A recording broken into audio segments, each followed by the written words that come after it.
अगर किसी व्यक्ति के हाथ में आप देख रहे हैं कि सूर्य रेखा पर इस तरह के कट लगे हुए हैं, देखो कट चाहे वो सूर्य रेखा के हों, चाहे ये भाग्य रेखा पे कट लगे हुए हों, चाहे वो जीवन रेखा के कट लगे हुए हों, इस तरह के कट जो होते हैं वो सीधी-सीधी इंडिकेशन किस चीज़ की देते हैं? बाधाओं की, प्रॉब्लम्स की, आपको अड़चन आएगी। अब अड़चन किस लेवल की होगी ये भी डिपेंड करता है कि आपका कट कितना ज़्यादा मोटा है, कितना ज़्यादा बारीक है, मतलब उस कट में कितनी पावर है। मान लो कि यहाँ पर एक सूर्य रेखा चल रही है, बड़ी अच्छी सूर्य रेखा चल रही है, लेकिन इसको कोई बहुत मोटी रेखा ने ऐसे काट दिया। तो जिस एज में काटेगी, उस एज में व्यक्ति को बहुत बड़ा कोई घाटा हो सकता है, नुकसान हो सकता है, इवन मानहानि भी हो सकती है, बिकॉज़ सूर्य रेखा आपके सम्मान से रिलेटेड भी होती है। ठीक है?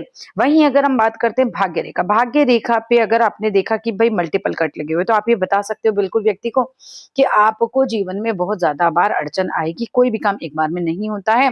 थोड़े दिन सही चलती हैं चीज़ें, फिर रुक जाती हैं, फिर चलती हैं, फिर रुक जाती हैं। समहाउ हर्डल्स आते रहते हैं और स्मूथ एक व्यक्ति का भाग्य नहीं चल पाता। वहीं अगर हम बात कर रहे हैं जीवन रेखा पे अगर किसी को मल्टीपल कट लगे हुए दिख रहे हैं, तो ऐसे में क्या होता है हमने बहुत सारे हाथों में जो मैंने देखा वो देखा कि स्टार्टिंग में बहुत कट्स देखे और बाद में दिखाएं स्मूथ हो गए। तो क्या रहता है कि स्टार्टिंग में देखो जब आप कुछ बन रहे होते हो ना, शुरुआत में ऑब्वियसली आता है कि लोगों को ज्यादा हार्डवर्क करना पड़ता है।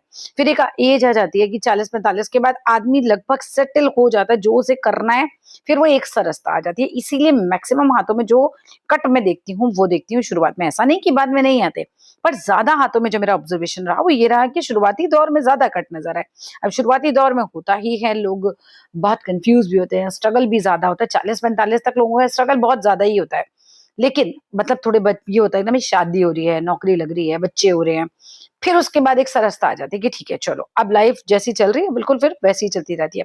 तो इसीलिए ज्यादा कट आपके शुरुआत में ज्यादा देखेंगे। अच्छा, कट की भी मान लो कि जीवन रेखा के ऊपर बहुत लाइट सा कट आया, तो ऐसा होगा कि मानसिक रूप से बस कोई चिंतन आ गया, कोई बड़ी परेशानी आ गई, बस, लेकिन वो मानसिक रूप से चलेगी। लेकिन अगर वहीं भाग्य रेखा के ऊपर कोई मोटा कट आ गया, तो मनी लॉस है, जॉब जा सकती है, बिल्कुल बिज़नेस में बड़ा घाटा हो सकता है, शेयर मार्केट में घाटा हो सकता है, लॉटरी में घाटा हो सकता है, तो पैसे का लॉस बड़ा दिखाता है ये।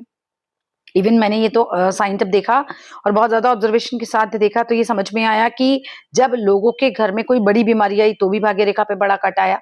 ऐसा नहीं कि सिर्फ आपको, हाँ, पार्टनर को भी हो सकता है, जैसे क्या हुआ किसी की कट आया। तो ये हुआ कि आपको तो कुछ नहीं हुआ लेकिन इतना ज़्यादा मानसिक चिंतन हो गया पुरुष को, क्यों? क्योंकि पार्टनर पत्नी को कोई बड़ा रोग हो गया। अब क्या है, फाइनेंशियली तो पति को ही देखना है। हम इसे इस तरीके से कनेक्ट कर सकते हैं, फाइनेंशियली तो पति का भी लॉस होगा उसमें, क्योंकि पैसा आप बहुत ज़्यादा लगेगा। और मेंटली तो है ही हैरेसमेंट, कोई बड़ी बीमारी घर के अंदर आ जाती है। तो ये साइन जो होते हैं मतलब बहुत इंपॉर्टेंट है, आपको बहुत बारीक से बारीक चीजें भी इसके अंदर देखनी होती हैं। पर्सनली अपना हाथ दिखाना चाहिए तो मेरे नंबर पे कांटेक्ट कर सकते हैं केवल व्हाट्सएप से।